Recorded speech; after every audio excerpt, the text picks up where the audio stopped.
This is the Michael Weikath of Helloween. And the Andi of Helloween, and we are on Chaoszine.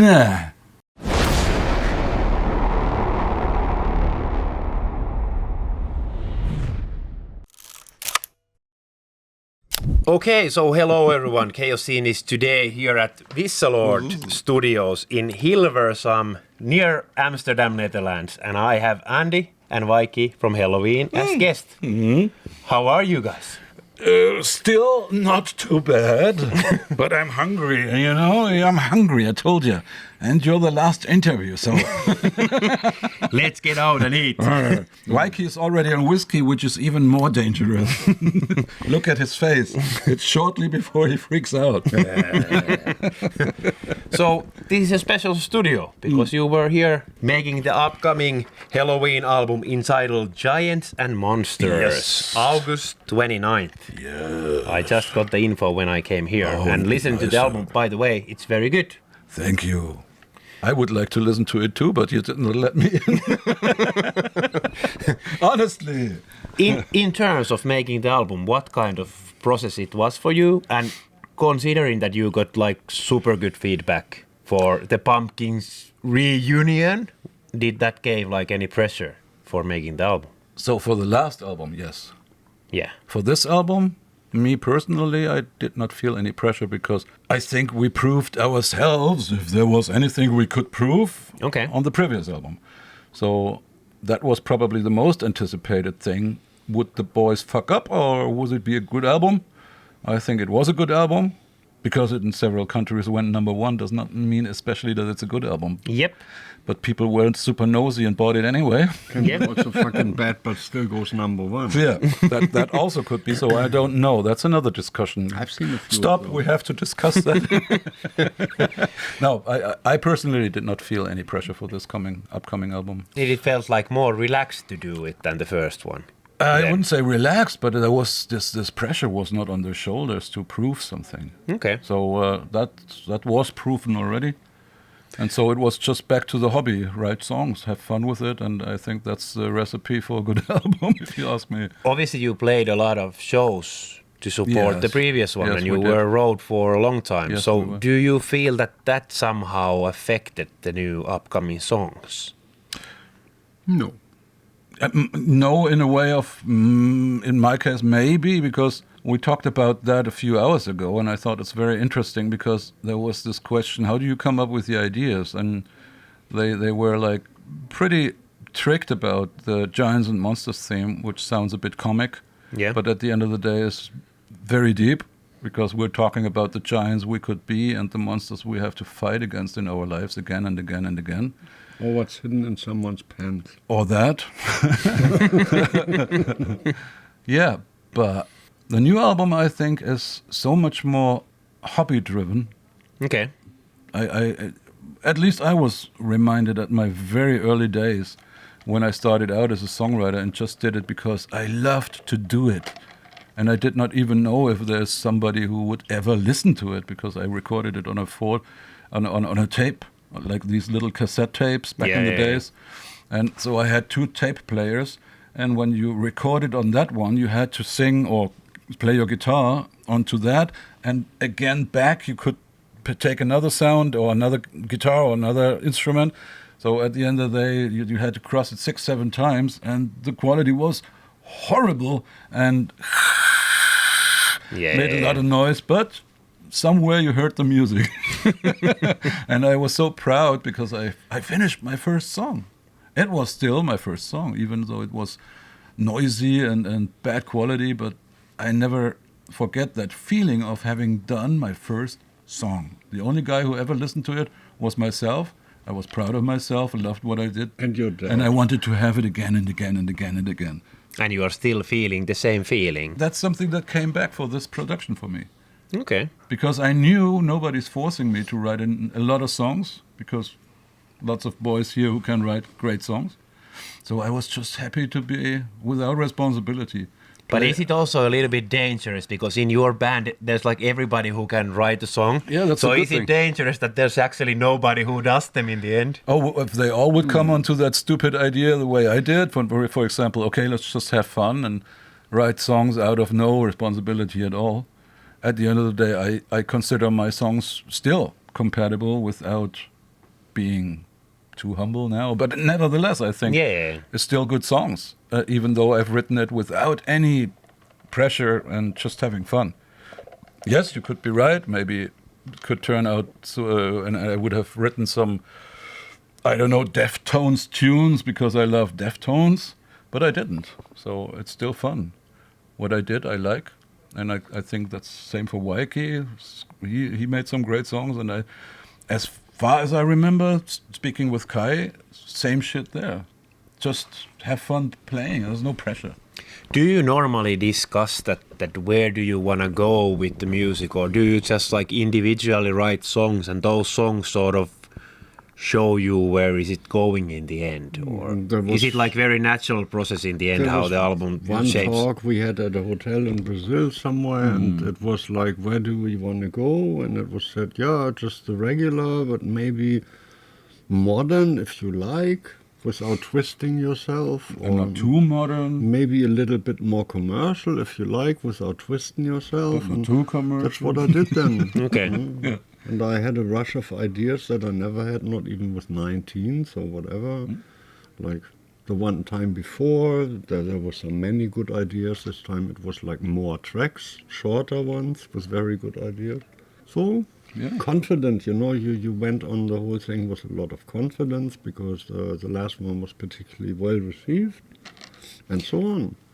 Is there normally like one song which sort of shows you direction in the end where the album is gonna go, or are there like many songs which are like near complete at the same time, and that sort of gives you immediately a bigger picture how it's gonna look like? The latter, I would say, yeah. And each time you got a new great track ready, you go into mania mode, because you go like, oh, amazing, and so what's going to be the next thing? Do I still have an idea? And then maybe you sit at some table in the pizzeria and you got, so it goes. And at the end of the day, you could say, when you have so many songs to pick from, you can see a certain red clue going through certain songs. Yeah. That doesn't mean the others are not good enough, but maybe fall off the ballpark. But do you immediately know that this will be most likely somewhere in the beginning of the album, or is that final like track listing, is that gonna be something that you're gonna discuss after the songs are done, or? Yes, I think that's the normal way. Wait what everybody comes up with, because this is something you cannot predict. Yeah. And that's what I wanted to, I completely forgot to express. What I actually wanted to say is, when you come back from a tour, for example, then it needs like 3, for me at least, 3 months to digest what we just had, witnessed, what we have experienced, blah, blah, blah. And after these 3 months, I'm finally back on track writing songs and know what I want to write about. So you take some influence from that experience? Absolutely. So this is just to tell you that too. That's for me the most important thing, to kick myself and push myself to writing songs. And for Weikath probably the same, I don't know. No, you need some time to recharge after. Then you don't necessarily... I like to see my guitars, but it doesn't mean I want to play them right after. So you want to rather have them in the corner for a couple of months? I always change the guitars I have in front of the TV in my bedroom, and then I put them there.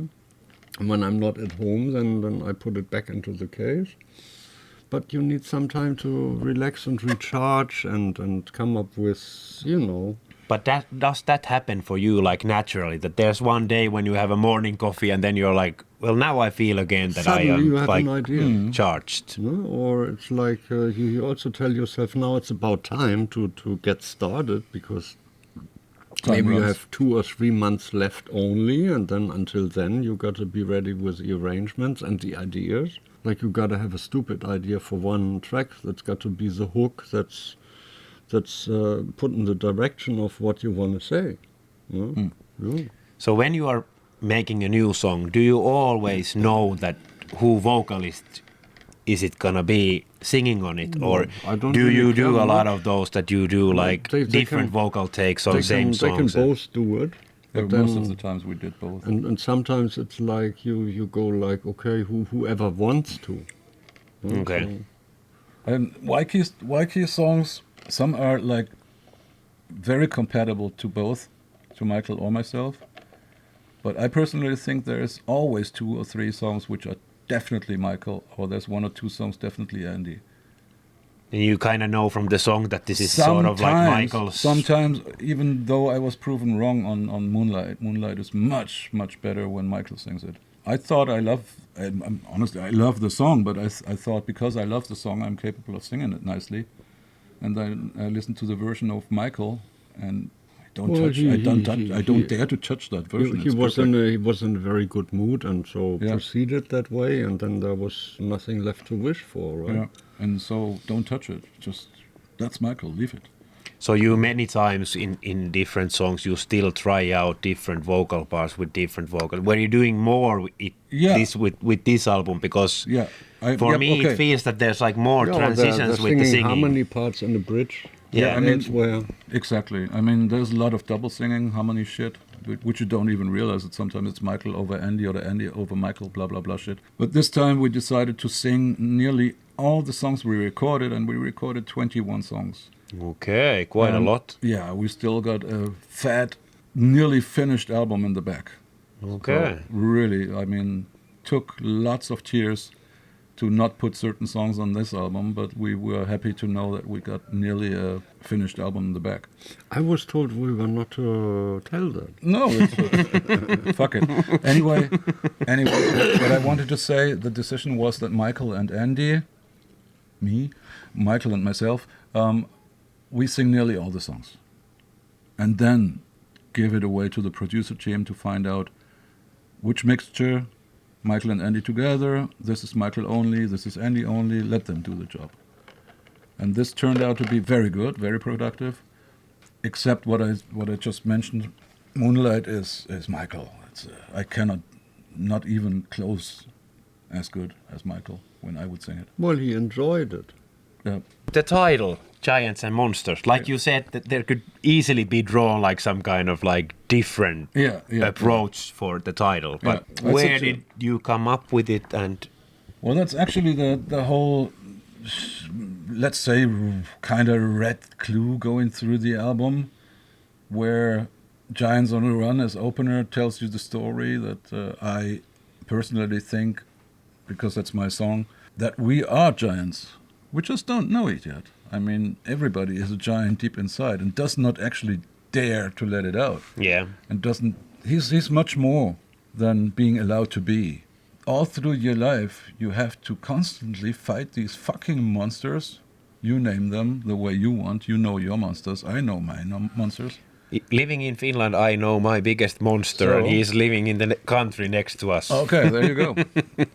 So everybody has his monsters, even personal monsters. You know and have to see each and every day who holds you back, who holds you down, or whatever. Yeah. And I think that runs through our lives, and it's going even into the religious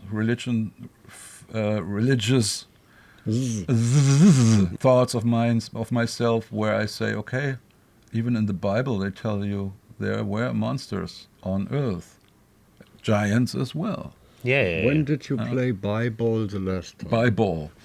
It's a nice story, and it's always a good conversation for an hour or two with 2 or 3 pints, and go through that philosophical shit. I love it. Giant. But is it like a concept album in a way, No, or is no, it still like separate songs? It's Tracks, just tracks. yeah. I mean, there are lots of tracks going through that subject. Yeah. But that's not intentionally. I had like speaking for myself. There's the ballad, which is Into the Sun, which is about reincarnation. Yes, it goes round about that theme of giants and monsters, but not on purpose. I mean, we just found out when we went through the lyrics that there's a lot of, not negative, but a lot of themes about death, reincarnation, not in the bad way, but in the positive way, which is in itself a kind of oxymoron. You talk about death, and still it could be a positive thing. yes, if we talk about reincarnation, it could be a positive thing. Not that I am now keen to die. That's not what I'm talking about, but it takes away a bit of my fear or scaredness of death, because I'm a strong believer in that nothing ends after we die. It's just a new beginning. And there are quite a few songs who are about that, like Hand of God is like a near-death experience of Sasha. We Could Be Gods from Kai. It's accidentally about that. So Giants and Monsters seem to fit here, but it's not a conceptual album. Look, Tokyo is nothing about death or near-death experience or reincarnation or whatever. There are quite a few out-of-the-box songs. So the album is your number 17 as a band. Is it? So is it difficult to come up with like new music that satisfies yourself as a musician? Has that bar came already quite high because of those good albums in your belts? That's what we spoke about in the very beginning. There is no bar at all when you already achieved the bar you wanted to achieve. And this album, we don't need to prove that this setup works. That's what we proved on the previous album. No, but I guess you are setting yourself your own limits with music. Right. Yeah, you're right. That's another question. Yeah, you always want to improve on yourself, by yourself, sure, but I mean, you know what you're doing usually. I mean, I have a problem if I don't have a freaking single idea of like what could be a subject of a new track or what Writer's could be, block. Yeah. or there's no riff or whatever, then you go like, what? But do you always come up with that like naturally, or is there like way how you go over it? There's that Savior of the World that had like an intro and then all the rest was good. And I was like, the intro I don't like. It's not great enough. And then I took 2 days and making breakfast and coffee and whatever. I knew and then okay. So I take the old shit out and put this and there. Right, much better. Was that like the most? Oh, that's nice. Could we do a song? Oh no, you already used it. Okay. No, very energetic, and the other stuff was just like a regular whatever, and I wasn't happy with it. And then sometimes you have to wait 2 or 3 days till it comes. You've got to remain calm until eventually you find something. If you don't find something, then you keep the stuff you have there, and you go like I would have preferred a different intro.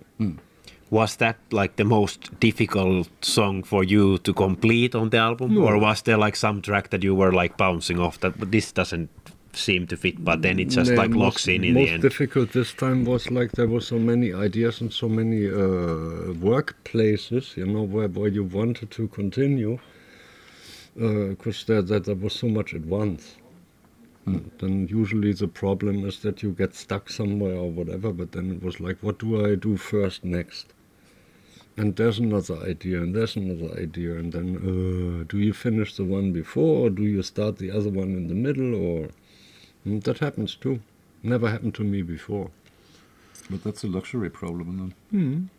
Is it the same for you that you have like skeletons that you don't know how to finish and you just like leave them there? The Moonlight was a disco song I always wanted to record, with like some synthesizer and some ABBA choirs and stuff. And then you decided to metalize it. then it was like 30 years old already. It was called like Sunshine, be my sunshine, stay with me. And then it was a little bit different in the end. And then I thought, now you fucking do it, because now you got the idea, and now you got the right beat, and then put that chorus on there, and that's it. Yeah. Sometimes it takes a while. Not Sunshine, right? Moonlight. Pretty much the same story, by the way, than Mass Pollution from the last album. This is a song which lay around like over 30 years. And finally I finished it. Not that I didn't like it, I never found a verse. But is that like the most frustrating thing, that you just cannot solve something? No, yes and no. But no, because you're used to it. You always have fragments unfinished. Okay. And you like them. It could be a great song. You know it. But do you want to force yourself to see it? That's the wrong way. Exactly. So just leave it. I mean, unless you're dead tomorrow, you probably finish it somewhere in your life. Yeah. And it comes if it comes. If it doesn't come, it isn't like supposed to come. Absolutely. And what Weikath just described, I mean, everybody has that. It's called a writer block. And mainly when I come from tour, and same happened to Sasha after the last tour, we both came back home, and after a few weeks, no ideas. 2 months, no ideas, nothing came up. Sasha gave me a call. Is that you're probably already writing songs like crazy? I was like, no, I don't know. You got a writer block as well. I said, yeah, why you too? Panicking, you know. But finally, like in the 3rd month, and that's why I said I need nearly 3 months to digest what I just witnessed on a world tour, and then suddenly probably was digested, and then it came like boom, boom, boom, boom, boom, and you'd be like, and then I ended up like Weikath and said, okay, I have to finish that, or maybe I start with that one because it's half finished here, and then I had like construction sites on 12 or 13 songs suddenly. And like 2 weeks earlier, I had with Sasha the discussion how we could come over that writing block. You know? That's weird how your weird. brains work. Yeah, it's really weird. Yeah, but we had both. We had the explanation that we both need at least 2 months, maybe 3 months to digest all the shit you just witnessed. Because you're back home, you lay your feet on the table, and it's a whole different story. Any more questions? Couple of them left. Second last one actually goes that what will happen after putting out the album? Is it gonna be tour after tour after tour after tour, or what's in the scope? Yeah, basically true, but there will be something in between. That's what I hope so. But first we have to do a tour, and with like the estimated material we're going to do, like least played or never played stuff or whatever. I could imagine that like the rehearsals would take some more time. Maybe I don't know what time we needed for the United tour, rehearsing all the stuff, but usually we had stuff that we had played before, so I knew how to show that to the Hansen, for instance, or so. So maybe this time around it could take a little bit longer. For like, I don't know how long. Well, maybe 2, 3, 4 weeks longer than usually. Possibly. Because you have to play it as much as you feel the routine coming. That you could close your eyes and still playing, or read a piece of paper without fucking up and shit like that. You know, it takes a while. For completely new songs, it takes at least 4 times as long as for already played songs. They are still in your memory, even if it's like 10 years ago that you played them, but it's still there. So it just takes a week or so, and you're in it. With routine fluently. Yeah.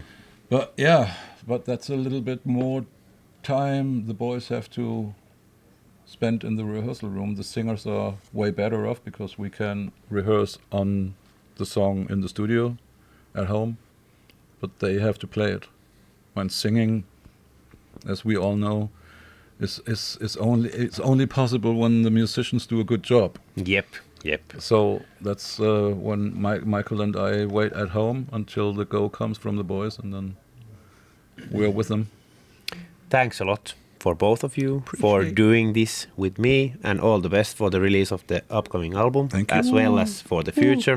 Anything you want to say to the Helloween fans? Anything. And for and for the support. Anything. And whatever, Anything else? Yeah, I still remember when we came to Finland for the first time. When was that? And stuff. I don't remember. It's long ago. Yeah, but I think was Dio and stuff.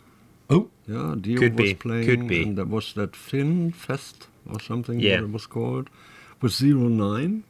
And then we came to that old disco on the plaza. But that was before my time, right? Yeah, that was next to that hotel, that defunct one, but it was like the plaza somewhere in where they played Deep Purple, Smoke on the Water and stuff, and it was like Time Machine. They played all the old hard rock tracks of that disco. Okay. Yeah, I remember that. See? My history with Finland is starting 5 or 6 years later, I think. Yeah. So my final words. See you on tour. Love you. Thank you. Thank you. Don't I drink talked so to them. much. I didn't talk to you.